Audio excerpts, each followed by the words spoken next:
Hello and welcome back. This time it's gonna be a Sherman. When I think about it, I think I never built one. So yeah, I found this kit here and looked a little bit into it and figured out what tank that is and thought, yeah, I would like to build that. So let's see what's in the box.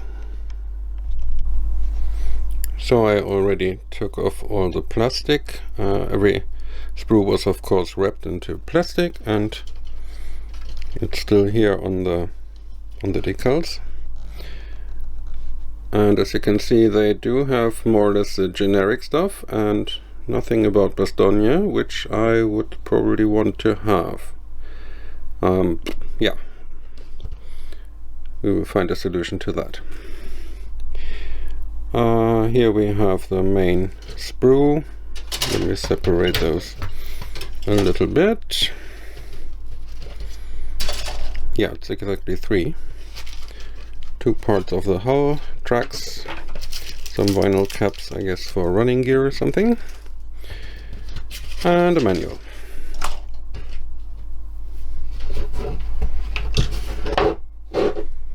So this looks much more neutral. This is the main event, the upper hull.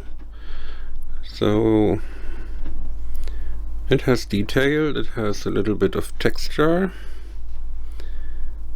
and we will see what we can do with that.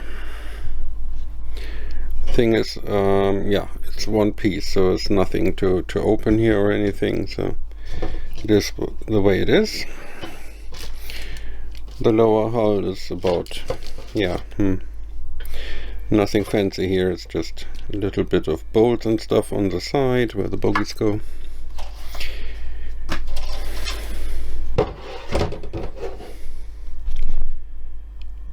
An entire sprue is just dedicated to the running gear. Again, lots of bolts.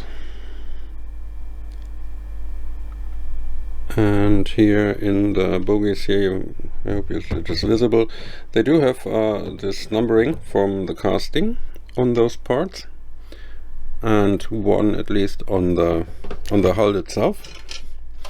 So that is nice. And here is the other parts, the hatches, the rear of the tank. This one here is the housing for the transmission, and the tools, machine guns, and all the things that you would expect.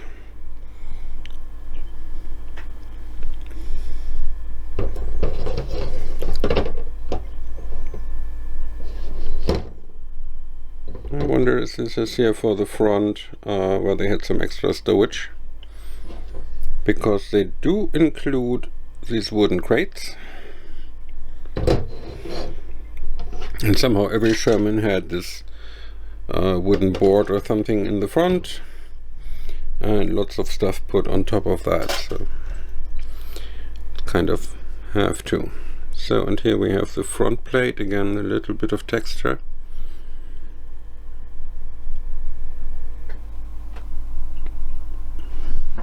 And the turret, again textured and with some of the well beads there. Not too many single parts, and this one does not have, I think. I didn't see. No, there is no cast or numbering or anything on the side of the turret. We'll try to maybe replicate that, because it's very visible even today that there is a 138 on the turret. So yeah, that's about it.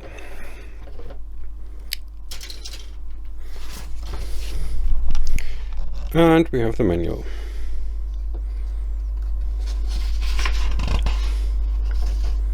It's this endless folding thingy, which, you know, you unfold it and you have 2 meters of paper here, and yeah, well, there's nothing unexpected here. It's just step by step assemble the whole thing and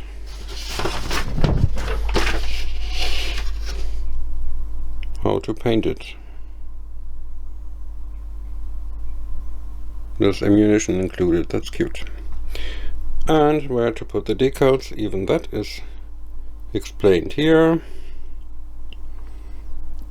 So it is number 6 tank of Company C, 37th Tank Battalion and the 4th Armored Division. So that is actually the Cobra King, the tank that was the first to be in Bastogne, and yeah, I will find the picture for that and include that somehow, and something of the story while I'm building the tank.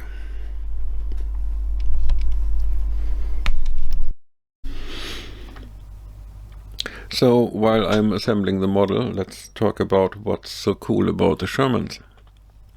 Well, some people would probably tell you that it was mediocre at best.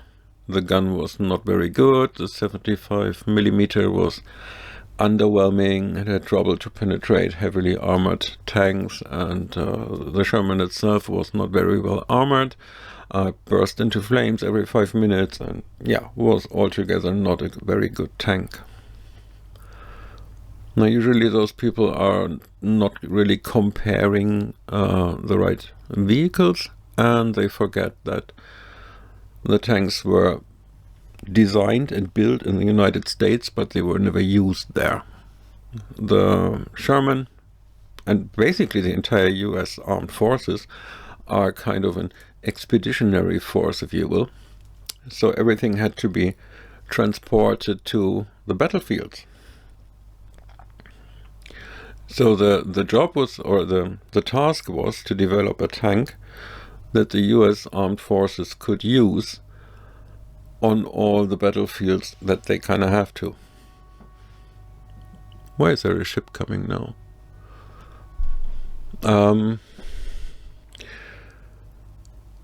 So you had to not only build tanks that were kind of doing tank things, they had to fit on the railways to just move them from factories to a harbor.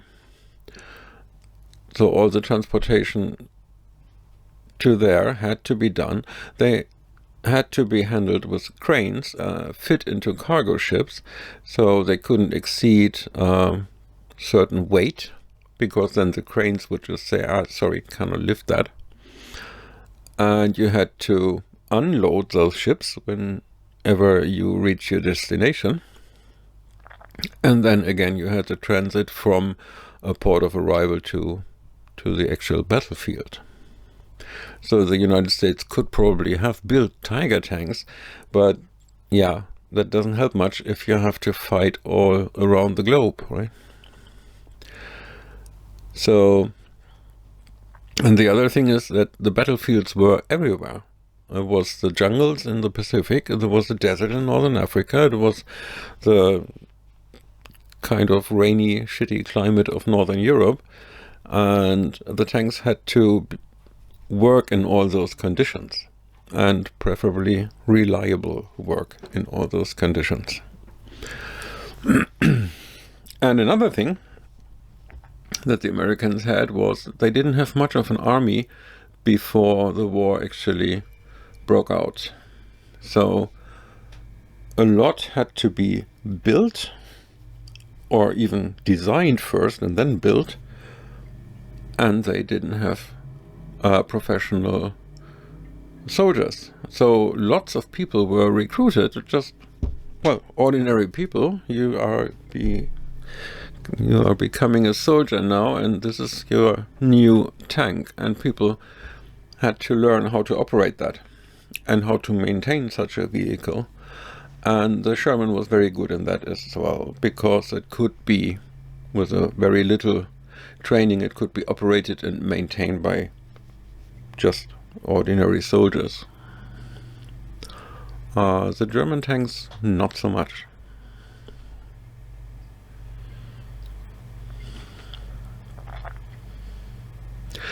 So the next step was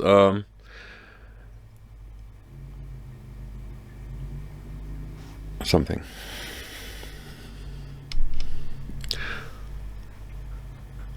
So the Sherman ticked all those boxes, Plus it was kind of upgradable and reliable. It provided a platform for all sorts of vehicles throughout the war. Armored recovery vehicle, self-driving, the self-propelled artillery, tank destroyers. There was even a version with a rocket launch system, mine clearing, you name it. All these things, all these types of vehicles could be built on the chassis of the Sherman, and that's exactly what the Americans did. And that worked. So it was reliable, it was very versatile, it could be handled, maintained, operated by everybody. That was a big plus. And another thing was the production.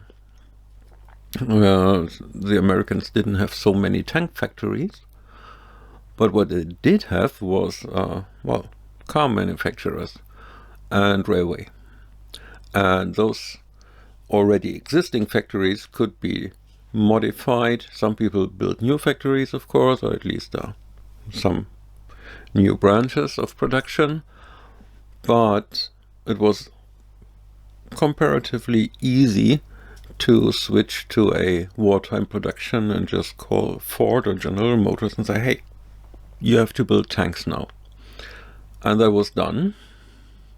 It was done in a not very capitalistic way, because all those companies that were usually rivals on the market had to work together. Especially the companies that built train carriages or something. They didn't have anything to build a motor. So the tank engines were built by, I think, mostly Ford, General Motors and Caterpillar. And those companies had to build those motors for everybody else as well. So there was a lot of cooperation and exchange of knowledge, which you would usually not find in a normal industry, in an open market.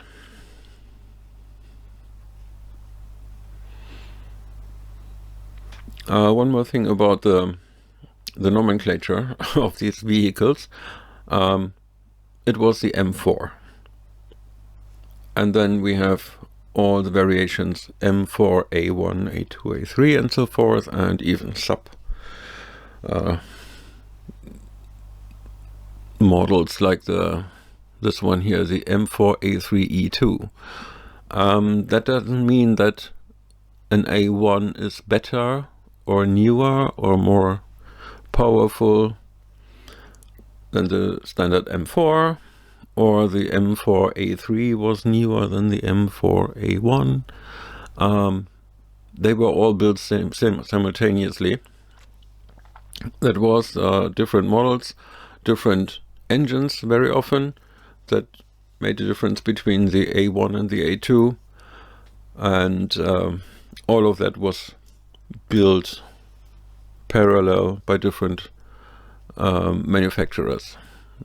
Especially the A1 was built until the end of the war, while this one here, this endless M4A3E2, was built just for a couple of months in 1944, and then the production just stopped.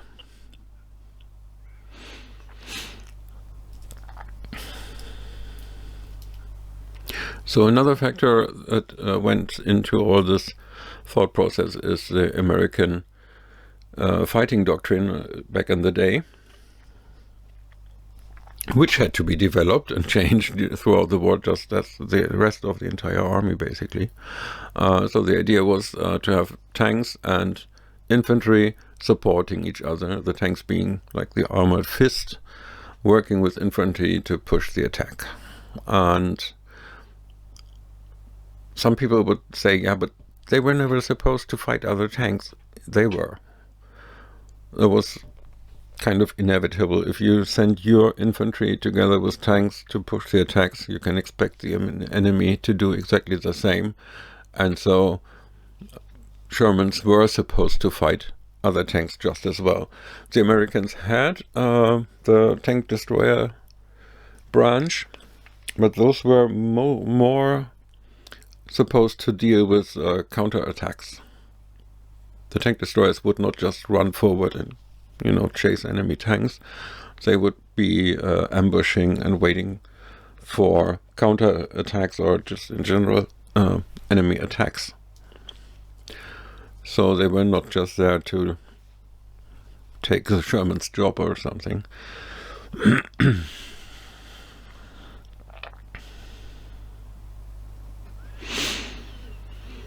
And so, yeah, the 75mm gun on the Sherman, the one that is even on this model here, is very often called like inadequate because it couldn't penetrate the Tiger, and you needed 4 or 5 Shermans to kill one Tiger tank, and yada yada. That's wrong.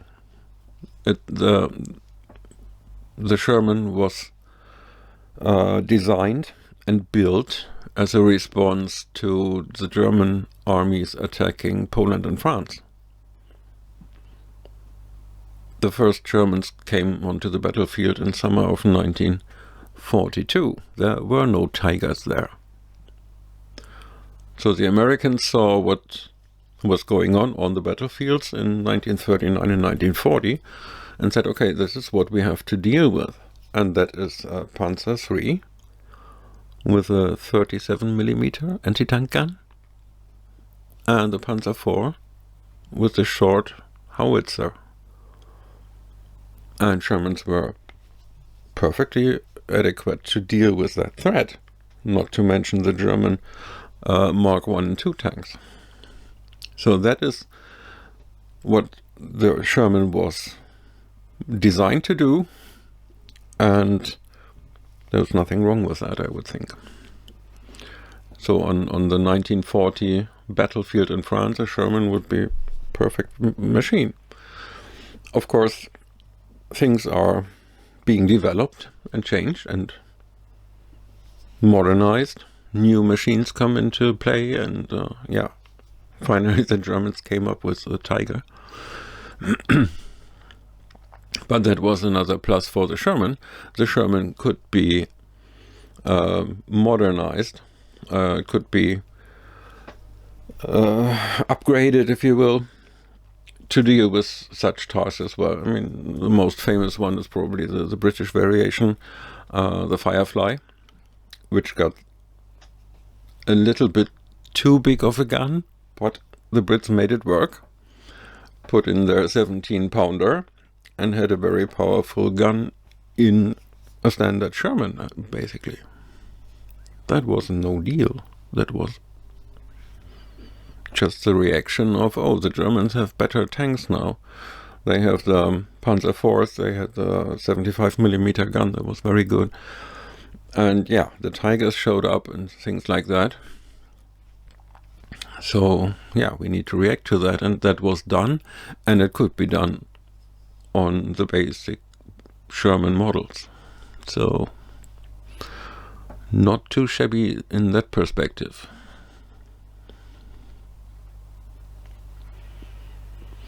So yeah, and this one here, this model is one of those answers to problems that people came across during the course of the war. And that was that the Americans somehow didn't have any heavy tanks. There were several attempts, I think the T-14, and then later the M6, but that never led anywhere. And yeah, then war changed, and all of a sudden the Americans figured out that they would probably at least like to have heavy tanks, but they didn't. So Fisher's Tank Arsenal got a phone call if they could please do something about it. We need heavy tanks. We need some assault tanks, somebody to lead the charge and that can take a beating. And the answer was basically just up-armor the whole thing. That's one of the reasons probably why it was called the Jumbo. Yeah, they had to sacrifice some speed. The power-to-weight ratio was not very favorable for these machines. They were slower and less maneuverable, but they had 8 tons of extra armor to protect these jumbo Shermans. And yeah, they could just take over the role of a heavy tank. All of a sudden, the Americans had an assault tank, and for what I could read, they were very popular amongst the troops, because yeah, you have extra armor plates, great, can never have enough of those. And those tanks could just perform that way. They were assault tanks, and those jumbos were leading the charge very often, because they could usually shrug off at least the fire of anti-tank guns and lead the charge, and in that way, yeah, make it possible for the rest of the firepower to follow up and deal with the threat.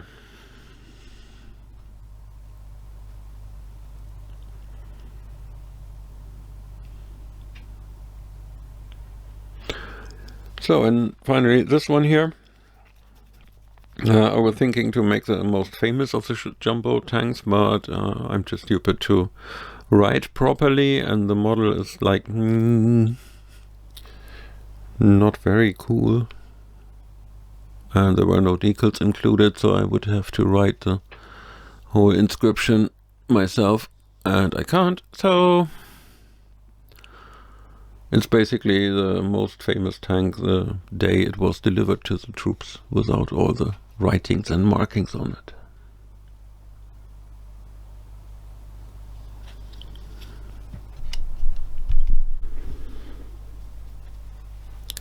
So as for the most famous of the jumbo family, that was the one that was famously the first in Bastogne, Sherman jumbo, that served with Patton's Third Army when, during the Battle of the Bulge, the paratroopers in Bastogne came as, well, paratroopers, you know, not much of anything with them, came basically in their t-shirts in mid of winter, were thrown into battle, and very quickly they were cut off by German armored forces, and all of a sudden they didn't have any supply sources anymore. And it started snowing, and they were running out of ammunition and food and all the stuff that you need to be a decent paratrooper, of course. So the Third Army turned north, and yeah, Patton and his tanks moved towards Bastogne, and after a couple of days they managed to break through and open up the supply routes for the 101st Airborne in Bastogne. And one of the Sherman jumbos was famously painted with "First in Bastogne," and the tank was had the name Cobra King. And yeah, that of course became kind of famous. And the tank still exists, funny enough. The Cobra King was fought its way through the Second World War, survived, and then was on display as a gate guard in several different American military installations in Germany. Was moved here and there, but yeah, it stood outside of all sorts of barracks for decades, just in wind and weather, until somebody with some historical interest took a closer look and figured out, because of the markings and the, you know, those foundry marks and stuff, that was actually the original Cobra King, the first in Bastogne, that tank. And the tank was shipped back to the United States, and it was restored and can be visited today in a museum. So the Cobra King is still alive and can be visited. In the meantime, I completed the model. So it's got the usual treatment of, base coat, fading out the base paint, and then I added a lot of effects, like what you saw, just the chipping. I added some oil filters and washes, and a little bit of oil wash just for the rusty stains. and everything else was Tamiya's panel liner, because it just works very well. And that is actually, in part at least, the responsibility of happy little accident, as Bob Ross would call that. Although I bought matte varnish in a spray can to use it over the entire model, that turned out to be very, very glossy. So I tried it on some other pieces and like really shook up the bottle again, but somehow it turns out glossy, which was not the desired effect, but it helped very much with washes and some of the painting effects, so that was kind of nice. And then I added the usual mud mixture, that is leaves, grass and stuff that I just pick up outside, throw it into a blender to make it a little bit finer, and then I mix it with water and PVA glue, and that is what I put on the, mostly on the tracks, the entire running gear, where a lot of heavy mud and stuff would accumulate normally. Yeah, and then just got a final coat of matte varnish, this time from the airbrush, so it works. And that was basically it. So in general, I would say it's a nice model. The only thing that I find is a little bit weird is that you can just look through it. So if you take off the turret, you just look on the tracks. There is no interior, there's not even some compartment or anything. So even if you would open the hatches, you could just look through the entire tank. That's a little bit strange. But apart from that, I think it's a nice model, and it's a lot of detail on it, and I really enjoyed building that. So if you are looking for a Sherman Jumbo, this might be an option. And that was it with this video, and see you in the next time, where hopefully I would go for the beginning of the tanks with the Mark IV from the First World War. See you then.